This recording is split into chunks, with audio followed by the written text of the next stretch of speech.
ഇത്രയും വലിയൊരു മറുപടി ഞാൻ ദൈവത്തിൽ നിന്ന് പ്രതീക്ഷിച്ചതേയില്ല എന്ന് നിങ്ങൾ പറയുന്ന നിലയിൽ വലിയൊരു ദൈവിക ഉത്തരം നിങ്ങൾക്ക് വേണ്ടി ഇന്ന് വെളിപ്പെടും ദൈവമക്കളെ.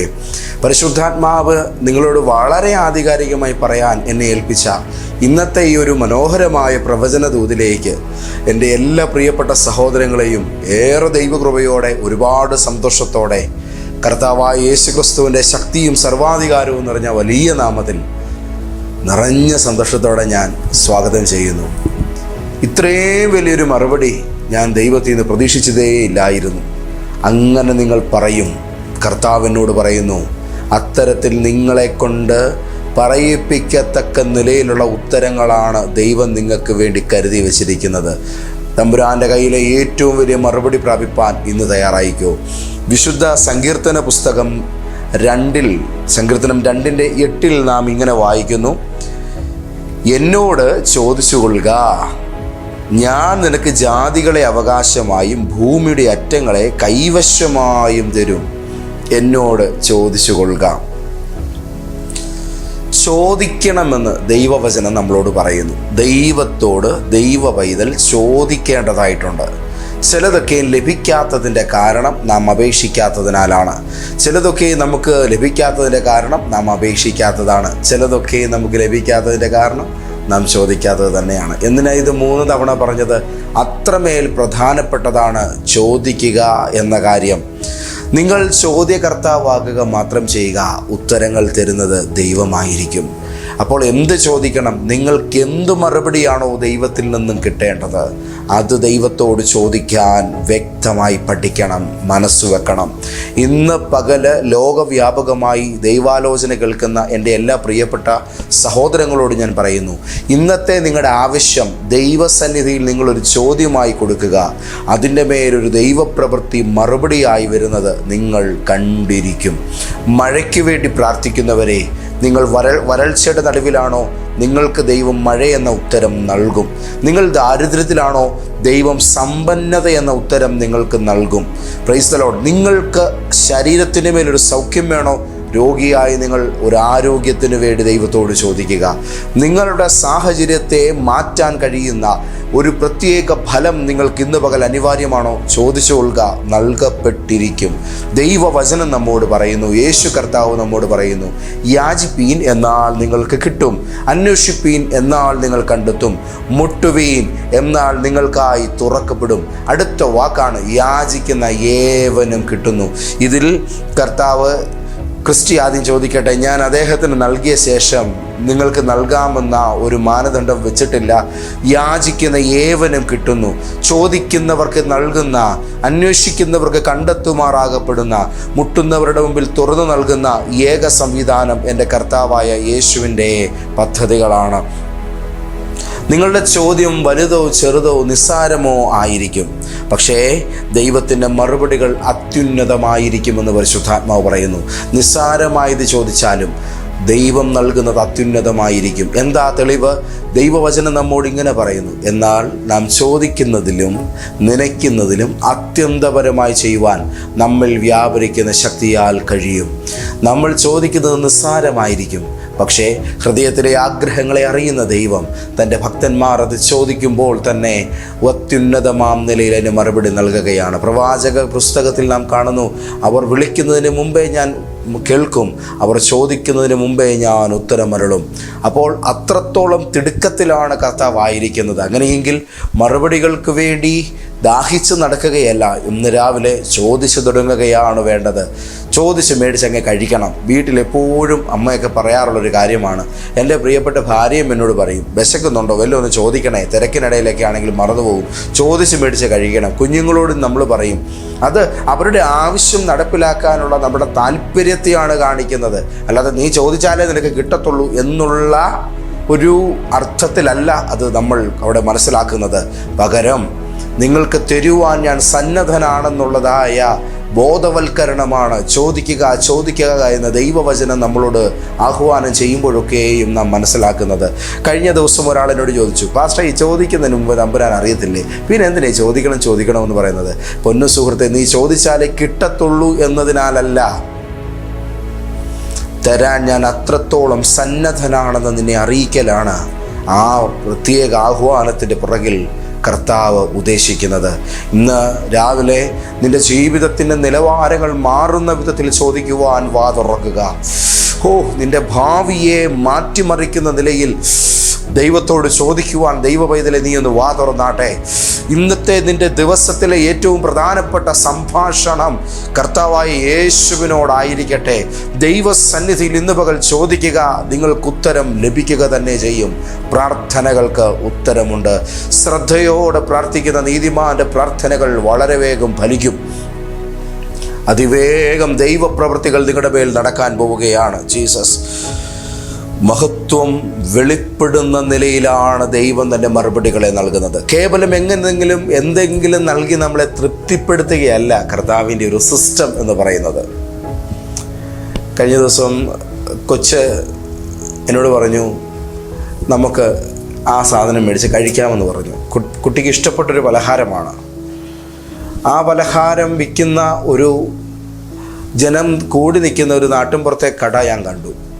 അന്നേരം ആ സ്ഥലത്ത് നിന്ന് ആ പലഹാരം കൊച്ചിന് മേടിച്ച് കൊടുക്കാൻ വേണ്ടി മനസ്സ് ഒരു ചിന്ത വന്നെങ്കിലും അപ്പോൾ എനിക്കറിയാം തൊട്ടപ്പുറത്ത് അതാത് ദിവസത്തെ വെളിച്ചെണ്ണയിൽ പാകം ചെയ്യുന്ന പലഹാരങ്ങൾ ഉണ്ടാക്കുന്നൊരിടമുണ്ട്. നേരെ അവിടെ ചെന്നത് മേടിച്ച് കുട്ടിക്ക് നൽകി. അയാൾക്ക് വേണ്ടത് ഈ ഒരു പലഹാരമാണ്. പക്ഷേ അത് ഇവിടെയും കിട്ടും അവിടെയും കിട്ടും. ഏറ്റവും മികച്ചത് നൽകുക എന്നതാണ് അപ്പനായ എൻ്റെ ആഗ്രഹം. അതുകൊണ്ട് തന്നെ നാം ദൈവസന്നിധിയിൽ ചോദ്യങ്ങൾ ചോദിക്കുമ്പോൾ അവിടുന്ന് നമുക്ക് നൽകുന്ന മറുപടികൾ ഏതെങ്കിലും വിധത്തിലുള്ളതല്ല, അപ്പൻ തന്നതാണെന്ന് കാണുന്നവരൊക്കെ ഒന്ന് മനസ്സിലാക്കും. അതേന്ന് കർത്താവ് നിങ്ങൾക്ക് തന്നതാണെന്ന് കാണുന്നവരൊക്കെ ഒന്ന് തിരിച്ചറിയും. അങ്ങനെ തിരിച്ചറിയത്തക്ക നിലയിൽ നൽകുമ്പോൾ ആ ദാനത്തിനോടുകൂടെ വെളിപ്പെടുന്ന ആ ദൈവത്തിൻ്റെ സിഗ്നേച്ചറിനെ നമ്മൾ വിളിക്കുന്ന പേരാണ് മഹത്വം. സ്വർഗത്തിലെ തൻ്റെ മഹിമാധനത്തിനൊത്തവണ്ണം നമ്മുടെ സകല ബുദ്ധിമുട്ടുകളും യേശുക്രിസ്തുവിൽ മഹത്വത്തോടെ തീർത്ത് തരുമെന്നാണ്. അപ്പോൾ ബുദ്ധിമുട്ടുകൾ തീരുമ്പോൾ നമ്മുടെ ജീവിതം ഹാപ്പിയായി, അപ്പോൾ തന്നെ നാം സാറ്റിസ്ഫൈഡ് ആകുന്നതിനോടൊപ്പം ദൈവത്തിൻ്റെ മഹത്വവും വെളിപ്പെടുവാനത് കാരണമാകും.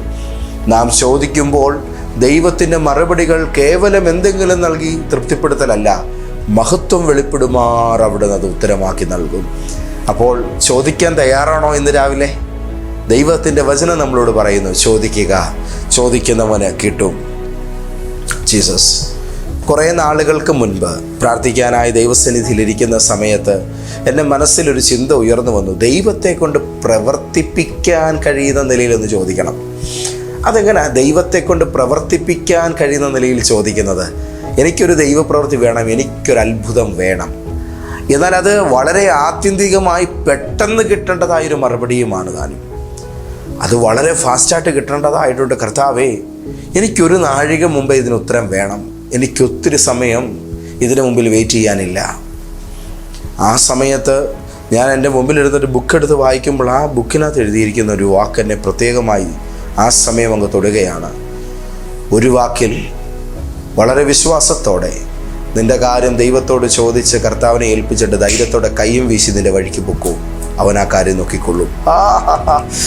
എന്നെ ഒരു വാക്കാതെ ധൈര്യത്തോടും വിശ്വാസത്തോടും ഒരു വാക്കിൽ സവിസ്തരമായ സുദീർഘമായ പ്രാർത്ഥനകൾക്ക് നേരം കണ്ടെത്താതെ ഒറ്റ വാക്കിൽ നിൻ്റെ കാര്യം തമ്പുരാനോട് പറഞ്ഞിട്ട് അതൊരു വാക്കിൽ പറഞ്ഞാലും ചെയ്തു തരാൻ എൻ്റെ അപ്പൻ മതിയായവനാണെന്നുള്ള ഉറപ്പിൽ ധൈര്യത്തോടെ ജീവിത വഴികളിലേക്ക് കൈയും വീശി നെഞ്ചു വിരിച്ച് നടക്കാൻ നിങ്ങൾക്ക് ധൈര്യമുണ്ടോ?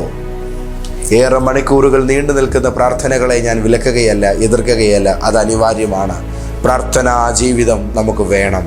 അനുനിമിഷം ദൈവവുമായുള്ള ബന്ധത്തിൽ നമ്മുടെ മനസ്സായിരിക്കണം. അതിനെയാണ് പ്രെയർ ലൈഫ് എന്ന് പറയുന്നത്. മറ്റതൊക്കെ പ്രാർത്ഥനയാണ്. എന്നാൽ ഈ പ്രെയർ ലൈഫുള്ളൊരു ദൈവ പൈതൽ ഒരു വാക്ക് ദൈവത്തോട് പറഞ്ഞാൽ മതി, അവൻ്റെ കാര്യം നടക്കും. എന്താ ഈ പ്രെയർ ലൈഫും പ്രെയറും തമ്മിലുള്ള ഡിഫറൻസ്? പ്രെയർ ലൈഫ് 24/7 ആ വ്യക്തിയിൽ നടക്കുന്ന ഒരു ഡിവൈൻ കോൺവെർസേഷനാണ്. ദൈവവുമായുള്ള ഒരു സ്വർഗീയമായ സംഭാഷണമാണത്. അവരോരോ കാര്യം ചെയ്യുമ്പോഴും ദൈവത്തോട് അവർ ഇടപെടും, മിണ്ടും. ഓരോന്ന് കിട്ടുമ്പോഴും അവർ നന്ദി പറഞ്ഞുകൊണ്ടേയിരിക്കും. എപ്പോഴും നമ്മുടെ ഉള്ളിലൊരു പ്രാർത്ഥന നടക്കുന്നതായി റോമാലേഖനം 8-ാം അധ്യായത്തിൽ പരിശുദ്ധാത്മാവുമായുള്ള ബന്ധത്തിൽ പൗലോസ് ശ്ലീഹ വെളിപ്പെടുത്തുന്നു. വേണ്ടും വണ്ണം പ്രാർത്ഥിക്കേണ്ടത് എങ്ങനെയെന്ന് നാം അറിയുന്നില്ല. ആത്മാവ് താൻ ഉച്ചരിച്ചുകൂടാത്ത ഞരക്കങ്ങളാൽ നമുക്ക് വേണ്ടി ദൈവസന്നിധിയിൽ പക്ഷവാദം ചെയ്യുന്നു. നമ്മുടെ ഉള്ളിൽ ഒരു പ്രാർത്ഥന നടക്കുകയാണ്.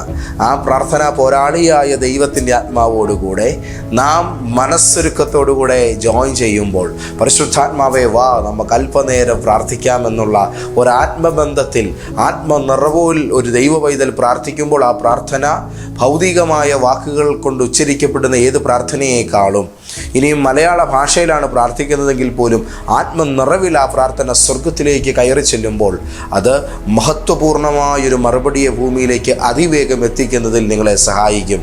മനഃപൂർവ്വമായിട്ട് പ്രാർത്ഥിക്കാം, ആത്മനിറവിൽ പ്രാർത്ഥിക്കാം, കണ്ണുനീരോടെ പ്രാർത്ഥിക്കാം, വിശ്വാസത്തോടെ പ്രാർത്ഥിക്കാം, തിടുക്കത്തോടെ പ്രാർത്ഥിക്കാം, ആവേശത്തോടെ പ്രാർത്ഥിക്കാം. ഏറ്റവും വലിയ അത്യാവശ്യത്തിൻ്റെ സമയത്ത് നെഞ്ചുരുക്കി പ്രാർത്ഥിക്കാം. നടന്നിരിക്കും കാര്യങ്ങൾ. ചോദിക്കുക, മറുപടി നൽകുന്നവൻ വിശ്വസ്തൻ തന്നെ. ആമേൻ. അപ്പോൾ ദൈവത്തെ കൊണ്ട് വേഗത്തിൽ എനിക്ക് വേണ്ടി പ്രവർത്തിക്കുന്ന വിധത്തിൽ ദൈവത്തോട് ചോദിക്കുവാനുള്ള ചിന്ത ഉയർന്നു വന്നപ്പോൾ ബൈബിൾ എന്നെ പഠിപ്പിച്ചു, കനാന്യ സ്ത്രീയെ പോലെ മുട്ടി മുട്ടി മുട്ടി പുറകെ നടക്കുക, തോണ്ടി വിളിച്ചെന്ന പോലെ തട്ടി തട്ടി അപ്പ അപ്പ അപ്പ അപ്പ എനിക്ക് താ. ഈ നിലയിൽ ദൈവ പിന്നാലെ നടക്കുന്ന ഒരു മനുഷ്യനായി ഇന്ന് നിങ്ങൾക്ക് മാറാൻ കഴിയട്ടെ. നിങ്ങളുടെ ആവശ്യത്തിൻ്റെ പരിഹാരം സ്വന്തം വഴികളിൽ കണ്ടെത്തുന്നതിനേക്കാൾ അപ്പുറത്ത് അത് കർത്താവിൻ്റെ സന്നിധിയിലുണ്ട് എന്നുള്ള തിരിച്ചറിവോടുകൂടെ ഇന്ന് യേശുവിൻ്റെ സാന്നിധ്യത്തെ ഫോളോ ചെയ്യാൻ തയ്യാറാകുന്നവർക്കായി ഞാൻ ദൈവത്തിന് സ്തോത്രം ചെയ്യുന്നു. ദൈവം നിങ്ങളെ അവഗണിക്കുന്നു എന്ന് അതിൻ്റെ ആരംഭ നിമിഷങ്ങളിൽ നിങ്ങൾക്ക് തോന്നാം. എന്നാൽ നിങ്ങൾ അറിയേണ്ടതായ ഒരു പ്രധാനപ്പെട്ട കാര്യം, കർത്താവ് നിങ്ങൾക്ക് വേണ്ടി നിൽക്കുന്ന സമയങ്ങളുണ്ട്. ദൈവം നിങ്ങൾക്ക് മുഖം തിരിച്ചു നൽകുന്ന നേരങ്ങളുണ്ട്. മുഖം മടക്കിക്കളയുമെന്നല്ല, കർത്താവ് നിങ്ങൾക്ക് വേണ്ടി ചെവി ചായച്ചു തരുന്ന സമയം. ആമേൻ. ആ മഹത്തരമായൊരു സമയം ഇന്ന് നിങ്ങളുടെ ജീവിതത്തിൽ ഇന്നത്തെ പകലിലുണ്ട് കേട്ടോ. ഇന്നത്തെ ദിവസത്തിൻ്റെ ഏതെങ്കിലും ഒരു നിശ്ചിത സമയത്ത് പ്രത്യേകമായി ദൈവത്തെ പ്രത്യേകമായി നിർബന്ധിച്ച് ചോദിക്കുന്നവരുടെ കൂട്ടത്തിൽ നിങ്ങളും ഒന്നായിത്തീരണമെന്ന് ഞാൻ ആഗ്രഹിക്കുന്നുണ്ട്. ദൈവത്തെ കൊണ്ട് പ്രവർത്തിപ്പിക്കുവാൻ പ്രേരിപ്പിക്കുന്ന വിധത്തിൽ ചോദിക്കാൻ പഠിക്കണം. RCCയിൽ പണ്ട് ഞങ്ങളുടെ ഒരു സഹോദരി ട്രീറ്റ്മെൻറ്റൊക്കെ കഴിഞ്ഞ് അവരെ അവിടെ നിന്നും റിജക്റ്റ് ചെയ്തപ്പോൾ വലിയൊരു CMCയിലോട്ട് അവരെ കൊണ്ടുപോയി. ആ CMC മെഡിക്കൽ കോളേജിൽ ചെന്ന ആ പ്രിയപ്പെട്ടവൾക്ക് വേണ്ടി പ്രാർത്ഥിക്കുവാൻ ഞങ്ങളൊരു 3-4 പേരെ അവർ ക്ഷണിച്ചു. ഞങ്ങളങ്ങനെ അവിടെ ചെന്നപ്പോൾ അവിടെ ഹോസ്പിറ്റലിൽ നിന്ന് അവിടെ നിന്നും റിജക്റ്റ് ചെയ്യുന്ന പല രോഗികളെയും പ്രാർത്ഥിച്ച് അവിടെ ദൈവസന്നിധിയിൽ സൗഖ്യത്തിലേക്ക് മടക്കി വരുത്തുവാൻ സന്നദ്ധരായി ഡെഡിക്കേറ്റഡ് ആയിരിക്കുന്ന കുറേ സുവിശേഷകരെ ഞങ്ങൾ കണ്ടു. അവരുടെ പ്രാർത്ഥനാ ശൈലികളൊക്കെ വളരെ രസകരമായിരുന്നു. എനിക്കത് വളരെ ഇഷ്ടപ്പെട്ടു. അവരുടെ പ്രാർത്ഥനാ സമ്പ്രദായം എന്താണെന്നോ, അവർ കൂടുതൽ നമ്മൾ ഈ പ്രാർത്ഥിക്കുന്ന നിലയുള്ളതായ ഒരു പ്രാർത്ഥിക്കുന്നതിൻ്റെ ആ ഒരു ഫോർമാലിറ്റി ഒന്നുമില്ല.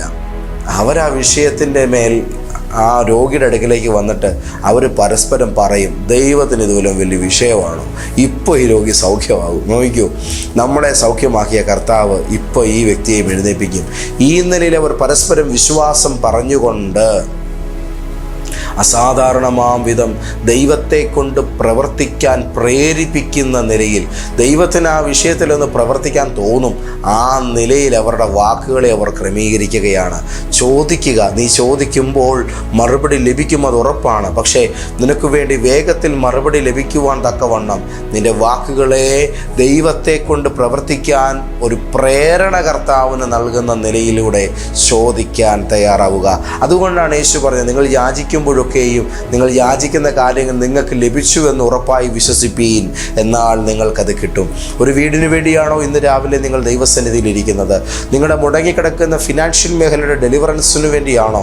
നിങ്ങളുടെ രോഗത്തിൻ്റെ സൗഖ്യത്തിന് വേണ്ടിയോ? നിങ്ങളുടെ കുഞ്ഞിൻ്റെ വാതിൽ, അതിനു മുമ്പിൽ ഭാവിയുടെ വാതിൽ തുറക്കപ്പെടേണ്ടതിന് വേണ്ടിയാണോ? ഞാൻ ഉറപ്പിച്ചു പറയാം ദൈവമക്കളെ, ലഭിച്ചു എന്ന് വിശ്വസിക്കാൻ നിങ്ങൾക്ക് ഇപ്പോൾ പറ്റുമെന്നുണ്ടെങ്കിൽ ഈ മിനിറ്റത്തെ ഈ ഒരു ചിന്ത നിങ്ങളുടെ അകത്ത് നിങ്ങൾ പൂർണ്ണ ശക്തിയോടെ ഏറ്റെടുത്തു. നിങ്ങളുടെ വിടുതൽ നടന്നിട്ടേ ഇന്ന് മറ്റാർക്ക് വേണ്ടി ഒരു വിടുതൽ നടക്കത്തുള്ളൂ. ഞാനത് തറപ്പിച്ച് പറയുകയാണ്, നിൻ്റെ വിഷയത്തിൻ്റെ മേൽ ഒരു വിടുതൽ നടന്നിട്ടേ ഇന്ന് വേറെ ആർക്കു വേണ്ടി ഒരു വിടുതൽ ഉണ്ടാവുകയുള്ളൂ. കാരണം വിശ്വസിക്കുന്നവന് വേണ്ടി ദൈവപ്രവൃത്തി വേഗതയിലാണ് സംഭവിക്കുന്നത്. ഈ വാക്ക് ഒന്ന് മനസ്സിൽ എഴുതിയിട്ടോ, വിശ്വസിക്കുന്നവന് വേണ്ടി ദൈവത്തിൻ്റെ മറുപടി വേഗതയിലാണ് സംഭവിക്കുന്നത്.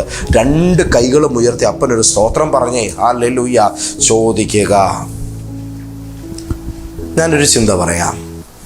ദൈവത്തിൻ്റെ കയ്യിലെ ഏറ്റവും മികച്ച മറുപടി, ദൈവത്തിൻ്റെ കയ്യിലെ ഏറ്റവും മികച്ച മറുപടി ഏറ്റവും നന്നായിട്ട് ചോദിക്കുന്നവന് കൊടുക്കാൻ വേണ്ടി കർത്താവ് മാറ്റിവെച്ചിരിക്കുകയാണ്.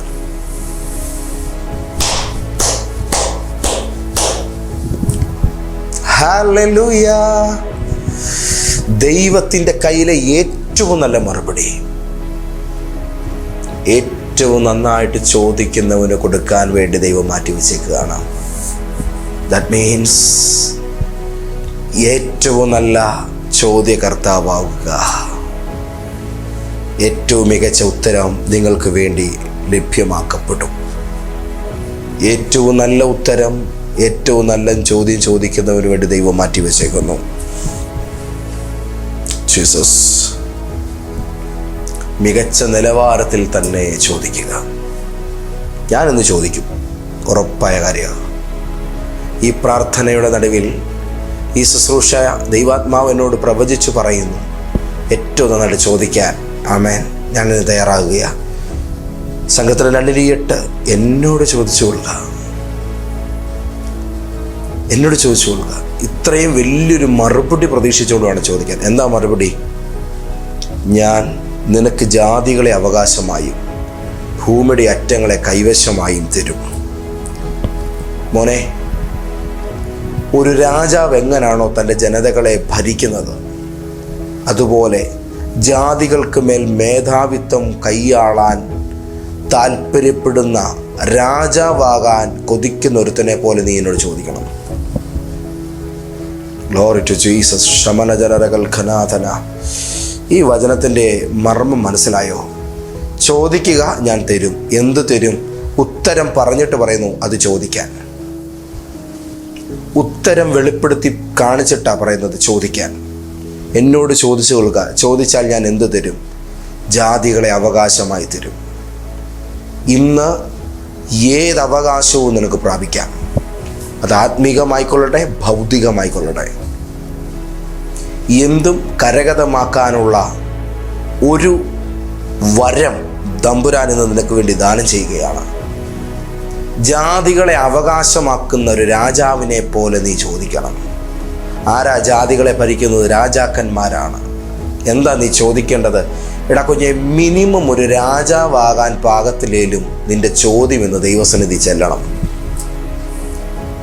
2, ഭൂമിയുടെ അറ്റങ്ങളെ കൈവശമായും തരും. എന്നോട് ചോദിച്ചുകൊള്ളുക, ഞാൻ തരും. എന്ത് തരും? ഭൂമിയുടെ അറ്റങ്ങളെ കൈവശമായി. ഭൂമിയുടെ അറ്റങ്ങളെ കൈവശപ്പെടുത്താൻ താല്പര്യമുള്ള ഒരുത്തനെ പോലെ നീ ഇന്ന് ചോദിക്കണം.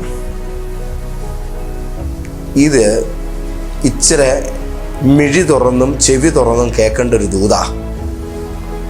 ഭൂമിയുടെ അറ്റങ്ങളെ കൈവശപ്പെടുത്തും വിധമുള്ള ഒരു സമ്പന്നതയ്ക്ക് വേണ്ടി നീ ഇന്ന് ചോദിക്കണം. ജീസസ് അതിനുള്ള പ്രാപ്തി നിനക്ക് തരും. കൈവശപ്പെടുത്താനുള്ള പ്രാപ്തി. ജാതികളെ അവകാശമായും ഭൂമിയുടെ അറ്റങ്ങളെ കൈവശമായും തരും. അവകാശങ്ങൾ ലഭിക്കും, നീ അതിനെ കൈവശപ്പെടുത്തും. ഒന്ന് പറഞ്ഞേ, ഇന്നെനിക്ക് അവകാശങ്ങൾ കിട്ടും, ഞാനതിനെ കൈവശപ്പെടുത്തും. ഏതെങ്കിലും ചെറുതിൽ ഒതുങ്ങിക്കൂടുന്നതല്ല ഇന്നത്തെ മെസ്സേജ്. നിന്റെ ചോദ്യങ്ങളും ഉത്തരങ്ങളും വലുതാകട്ടെ എന്ന് ദൈവത്തിൻ്റെ ആത്മാവ് നിന്നോട് പറയുന്നു. നിന്റെ ചോദ്യങ്ങൾ വളരെ വലുതാകട്ടെ. നിന്റെ ചോദ്യത്തിന് വലിപ്പം കൂടുതലാണെങ്കിൽ ലഭിക്കുന്ന മറുപടിക്കും വലിപ്പം കൂടുതലായിരിക്കും. എന്നോട് ചോദിച്ചു കൊള്ളുക എന്ന് നിന്നോട് ഇന്ന് രാവിലെ ദൈവവചനം പറയുന്നെങ്കിൽ ചോദിക്കാൻ തയ്യാറാവുക. ഇനിയും ഇൻട്രസ്റ്റിംഗ് ആയിട്ടുള്ള ഒരു വെളിപ്പാട് ഞാൻ പറയാം. ഭയങ്കര താല്പര്യം നമ്മുടെ മനസ്സിലുണ്ടാക്കുന്ന ഒരു സാധനം. എന്തുകൊണ്ടാണ് ചോദിച്ചാൽ കിട്ടുന്നതെന്നുള്ളതിൻ്റെ ഒരു കാര്യം കൂടെ ഇവിടെ എഴുതിയിട്ടുണ്ട്. ഞാൻ ഒരു നിർണയം പ്രസ്താവിക്കുന്നു. 7-ാമത്തെ വാക്യമാണ്. യഹോവ എന്നോട് അരുളി ചെയ്തു, നീ എൻ്റെ പുത്രൻ, ഇന്ന് ഞാൻ നിന്നെ ജനിപ്പിച്ചിരിക്കുന്നു. ദൈവം പറയുകയാണ്, നീ എൻ്റെ പുത്രനാണ്, ഞാൻ നിന്നെ ജനിപ്പിച്ചിരിക്കുകയാണ്, അതുകൊണ്ട് ചോദിച്ചു കൊള്ളുക. ഞാൻ ദൈവത്തിൻ്റെ പുത്രനായി എന്നുള്ള ഒരൊറ്റ കാരണത്താൽ എനിക്കിത് കിട്ടുമെന്ന് ഞാൻ വിശ്വസിക്കുന്നു. ഞാൻ ദൈവത്തിൻ്റെ മകനായി എന്നുള്ള ഒരൊറ്റ കാരണത്താൽ ഞാൻ ചോദിക്കുന്നത് എനിക്ക് കിട്ടുമെന്ന് ഞാൻ ബിലീവ് ചെയ്യുന്നു. ഞാൻ ബ്ലൈൻഡായിട്ട് വിശ്വസിക്കുന്നു ഈ കാര്യം. എത്ര പേരുടെ അകത്തേക്ക് ഈ ഒരു സന്തോഷം പ്രവേശിക്കുന്നുണ്ട്. നാം മക്കളെങ്കിൽ അവകാശികളുമാകുന്നു. ദൈവത്തിൻ്റെ അവകാശികളും ക്രിസ്തുവിൽ കൂട്ടവകാശികളും തന്നെ.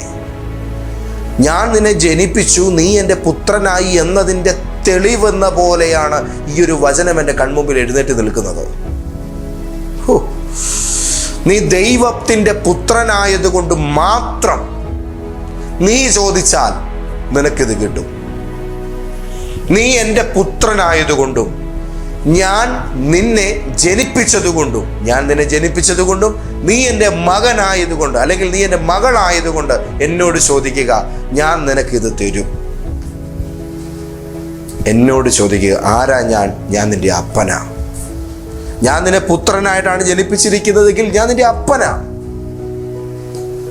അവനെ കൈക്കൊണ്ട് ആ നാമത്തിൽ വിശ്വസിക്കുന്ന ഏവർക്കും ദൈവത്തിൻ്റെ മക്കളാകാൻ അവിടുന്ന് അധികാരം കൊടുത്തു. മക്കളാകാനുള്ള അധികാരം പ്രാപിച്ചവരെ ജീസസ് ആദാമിന് നഷ്ടപ്പെട്ടു പോയ ഭൂമിയെ കൈവശപ്പെടുത്താനുള്ള ഒരു പരമാധികാരം നിങ്ങൾക്ക് നൽകപ്പെട്ടിരിക്കുന്നു. ഭൂമിയുടെ അറ്റങ്ങളെ കൈവശമാക്കുവാൻ കർത്താവ് നമ്മളെ വിളിക്കുന്നു. അപ്പോസ്തല പ്രവൃത്തി 1:8 യേശു പറയുന്നു, പരിശുദ്ധാത്മാവ് നിങ്ങളുടെ മേൽ വരും, നിങ്ങൾക്ക് ശക്തി ലഭിക്കും, നിങ്ങൾ യെരൂശലേമിലും യഹൂദയിലും ശമര്യയിലും എല്ലായിടത്തും ഭൂമിയുടെ അറ്റത്തോളവും എൻ്റെ സാക്ഷികളാകും. ഒരു വചനത്തിൻ്റെ റൂട്ട് പോകുന്ന കണ്ടോ? പുത്രനാകുന്നു, അവകാശിയാകുന്നു, ജനതകളെ ദൈവത്തിനായി പിടിക്കുന്നു, അതിൻ്റെ ഭാഗമായി ഭൂമിയുടെ അറ്റങ്ങളിലേക്ക് ഈ പരിശുദ്ധാത്മാവിൻ്റെ ശക്തിയാൽ നിങ്ങളെ ദൈവം അയക്കുന്നു. ആ ഗ്രേറ്റ് കമ്മീഷനുമായി ചേർന്ന് ചിന്തിക്കേണ്ട ഒരു മെസ്സേജാണിത്. ജീസസ് ദൗത്യം മാത്രമല്ല, അതിനോടൊപ്പം നിന്റെ ജീവിതത്തിനകത്ത് ദൈവം നൽകുന്ന നല്ല കാലങ്ങളുടെ വിളവെടുപ്പും കൂടെ ഈ വചനത്തിലുണ്ട്. ഓ ഹല്ലേലൂയ. ദൈവം ഏത് നിലവാരത്തിലാണ് നിന്നെ ഉയർത്തുവാൻ നീ ആഗ്രഹിക്കുന്നത്? ആ നിലവാരം കണ്ടുകൊണ്ട് നീ ചോദിക്കുക. ഒന്നുകൂടെ കടന്നു പറഞ്ഞാൽ, ദൈവം ഒരു അപ്പനെ പോലെ കുഞ്ഞിന് നൽകുന്നൊരു മറുപടി നിങ്ങൾക്ക് തരണമെങ്കിൽ നിങ്ങളൊരു പൈതലിനെ പോലെ ദൈവത്തോട് ചോദിക്കുക. അവിടെ സ്നേഹത്തിൻ്റെ പരിലാളനകളെല്ലാം അർപ്പിച്ചുകൊണ്ട് ഒന്ന് കൊഞ്ചിക്കൊഴിഞ്ഞ് ഇച്ചിരി സ്നേഹമൊക്കെ അങ്ങോട്ട് കൊടുത്ത് ആ ഒരു അപ്പൻ മകൻ ബന്ധത്തിൽ ആയിരുന്നു കൊണ്ട് നിങ്ങൾക്ക് ചോദിക്കാം. ഇനി അതല്ല, നീ ചെയ്ത ഏതെങ്കിലും ഒരു കാര്യത്തിൻ്റെ കൂലിയാണ് നിനക്ക് വേണ്ടതെങ്കിൽ യജമാനന് മുമ്പിൽ ദാസൻ നിൽക്കുന്നത് പോലെ നിനക്ക് ചോദിക്കാം. ഇനി അതുമല്ല, ദൈവം ദൈവമായി തന്നെ ഉള്ളൊരു മറുപടിയാണ് നിങ്ങൾക്ക് നൽകണമെന്ന് നിങ്ങൾ ആഗ്രഹിക്കുന്നതെങ്കിൽ അവൻ്റെ സിംഹാസനത്തിന് മുമ്പിൽ ഭക്തിയാദരങ്ങളോടെ പോയി നിൽക്കുക, നെടുമ്പാട് വീഴുക, അവനെ ആരാധിക്കുക. നിനക്ക് കിട്ടും. മകനെ പോലെ പ്രാപിക്കാം, ദാസനെ പോലെ മറുപടി പ്രാപിക്കാം. ജീസസ് അടുത്തത് ദൈവത്തിൻ്റെ മുമ്പാകെ നിന്ന് അവൻ്റെ സിംഹാസനത്തിൽ നിന്ന് തന്നെ നേരിട്ട് അനുവദിക്കപ്പെട്ടത് പ്രാപിക്കാം, ഔപചാരികമായി പ്രാപിക്കാം. ആദ്യത്തേത് കൃപയാണെങ്കിൽ, മകനും അപ്പനും തമ്മിലുള്ള ബന്ധത്തിൽ സ്നേഹം നിമിത്തം പകരുന്നതാണെങ്കിൽ മറുപടി സ്നേഹത്താലാണ് കിട്ടുന്നത്, കൃപയാലാണ് കിട്ടുന്നത്. എന്നാൽ ദാസൻ യജമാന ബന്ധത്തിൽ വേതനമാണ് നൽകുന്നത്. വേതനം അവിടെ ഔദാര്യമല്ല, അവകാശം പ്രാപിക്കലാണ്. അവിടെ നീതിയാണ് വെളിപ്പെടുന്നത്. അപ്പോൾ തന്നെ സിംഹാസനത്തിന് മുമ്പാകെ ചെന്ന് നിന്നുകൊണ്ട് ദൈവമായി തന്നെ എനിക്കൊരു മറുപടി നൽകണമെന്നുള്ള നിലയിലാണ് നിങ്ങൾ ഇടപെടുന്നതെങ്കിൽ അവിടെ നിങ്ങൾക്ക് സ്വർഗീയ ഔപചാരികതകളോടുകൂടെ ദൈവത്തിൻ്റെ മഹിമാ സംവിധാനങ്ങളോടുകൂടെ അത്യുന്നതമായ മറുപടി തന്നെ നിങ്ങൾക്ക് ലഭിക്കും. അത് പരസ്യമായ മറുപടിയുമായിരിക്കും. അങ്ങനാണ്, അത് പരസ്യമായ മറുപടിയുമായിരിക്കും. ആദ്യത്തേത് രഹസ്യത്തിൽ കാണുന്ന പിതാവിൽ നിന്ന് നിനക്ക് കിട്ടുന്നു. 2, പരസ്യമായി നീ ചെയ്യുന്ന ദൗത്യങ്ങൾക്ക് ദൈവം നിന്നെ പരസ്യമായി തന്നെ ആദരിക്കുന്നു. എന്നാൽ മൂന്നാമത്തേത് അങ്ങനെയല്ല, അതിന് ചില ഘനഗാംഭീര്യമുണ്ട്. 3 ടൈപ്പ് മറുപടികളും 3 നിലകളിൽ ചോദിക്കേണ്ട വിധങ്ങളും ഇന്ന് പരിശുദ്ധാത്മാവ് നമുക്ക് പ്രവചന ദൂതിലൂടെ നൽകി തന്നിരിക്കുകയാണ്. എന്നോട് ദൈവത്തിൻ്റെ ആത്മാവ് പറയുന്നു, ഇന്നത്തെ ഈ ദിവസത്തെ മെസ്സേജ് കേൾക്കുന്ന ചിലരുടെ മേൽ വസ്തു, വീട്, നിങ്ങളുടെ വലിയ ചില കമ്പനികളുമായി ബന്ധപ്പെട്ട ക്രയവിക്രയങ്ങൾ, ഒപ്പം അതിൻ്റെ ചില വാണിജ്യപരമായ ഇടപാടുകൾ, ഇതിൻ്റെ മേൽ ഇന്നത്തെ ഈ ഒരു ദൂത് വെളിപ്പെടുന്ന സമയത്ത് കർത്താവ് ഒരു വലിയ വിടുതൽ അയച്ചിരിക്കുകയാണ്. ഒരു ആഫ്രിക്കൻ ഗ്രൂപ്പുമായിട്ട് ബന്ധപ്പെട്ട്, കറുത്ത വർഗ്ഗക്കാരായ ഒരു ഗ്രൂപ്പുമായിട്ട് ബന്ധപ്പെട്ട് ഈ ദിവസങ്ങളിൽ ചില എഗ്രിമെൻറ്റുകൾ സൈൻ ചെയ്യുന്ന, ചില ഡീലുകളിൽ ഏർപ്പെടുന്ന മലയാളികളായ സഹോദരങ്ങളെ, നിങ്ങളുടെ ജീവിതത്തിൽ കഴിഞ്ഞ കുറേ ദിവസങ്ങളായി ബ്ലോക്കായി കിടക്കുന്ന വലിയൊരു ഏരിയ ഇന്ന് പരിശുദ്ധാത്മാവിൻ്റെ ശക്തിയാൽ നിങ്ങൾക്ക് വേണ്ടി അനുകൂലമാവണ്ണം അതിൽ കാര്യങ്ങൾ ഒത്തുതീർപ്പിലെത്തുന്നതും അത് ഫലകരമായ നല്ല പരിസമാപ്തിയിൽ എത്തുന്നതും ഞാൻ കാണുന്നു. ദൈവം നിങ്ങൾക്ക് അതിനുള്ളതായ ഭാഗ്യാവസ്ഥ ഇന്ന് ഒരുക്കുകയാണ്. അനുവദിക്കപ്പെട്ടിട്ട് നിങ്ങളുടെ കൈകളിലെത്താതെ കുറേ നാളായി മുടങ്ങിക്കിടക്കുന്ന ചില ഫണ്ടുകൾ ദൈവത്തിൻ്റെ കൃപയാൽ നിങ്ങളുടെ കൈകളിൽ ക്രെഡിറ്റ് ആകും. ഈ സമയങ്ങളിൽ നിങ്ങളുടെ ജീവിതം കടന്നു പോകുന്ന ബുദ്ധിമുട്ടുകളെ മാറ്റിക്കൊണ്ട് വിശാലമായി ദൈവത്തിൽ നിന്ന് വലുത് പ്രാപിപ്പാൻ തക്കവണ്ണമുള്ളൊരു വലിയ വിശ്വാസം ഇന്ന് എന്നെ കേട്ടുകൊണ്ടിരിക്കുന്ന അനേകരുടെ അകത്ത് നിറഞ്ഞിരിക്കുകയാണ്. ഒന്ന് ഞാൻ മനസ്സിലാക്കുന്നു, ഇന്നത്തെ ശുശ്രൂഷയിലൂടെ ശക്തമായ ചില പ്രാർത്ഥനകൾ സ്വർഗത്തിലേക്ക് ഉയരും. ഇന്ന് പകല് പ്രാർത്ഥിക്കുമ്പോൾ കേരളക്കരയിൽ മലയാളികളുടെ ഇടയിൽ വലിയ ചില ദൈവപ്രവൃത്തികൾ നടക്കും. കാരണം ഈ ദൂത് കേൾക്കുന്നവരെല്ലാം ആത്മാർത്ഥമായും ആവേശത്തോടു കൂടിയും ഇന്ന് ചോദിക്കാൻ തയ്യാറാകും. അതുകൊണ്ട് കേരളക്കരയുടെ മേൽ ഇന്ന് ദൈവത്തിൻ്റെ ശ്രദ്ധ മലയാളികളുടെ ഇടയിലേക്ക് പ്രത്യേകം പതിയുമെന്ന് ഞാൻ വിശ്വസിക്കുകയാണ്. അങ്ങനെയെങ്കിൽ നിങ്ങൾ ഇന്നത്തെ ഈ ദിവസം നമ്മുടെ നാട്ടിലേക്ക്, നമ്മളുടെ കൂട്ടത്തിലേക്ക് ദൈവത്തിൻ്റെ സ്വർഗീയ ശ്രദ്ധ പതിയുന്ന ഈ ഒരു പകൽ നിങ്ങൾ ഒരിക്കലും വിരസമാക്കി കളയരുത്. നിങ്ങളും ചോദിക്കാൻ തയ്യാറാകണം.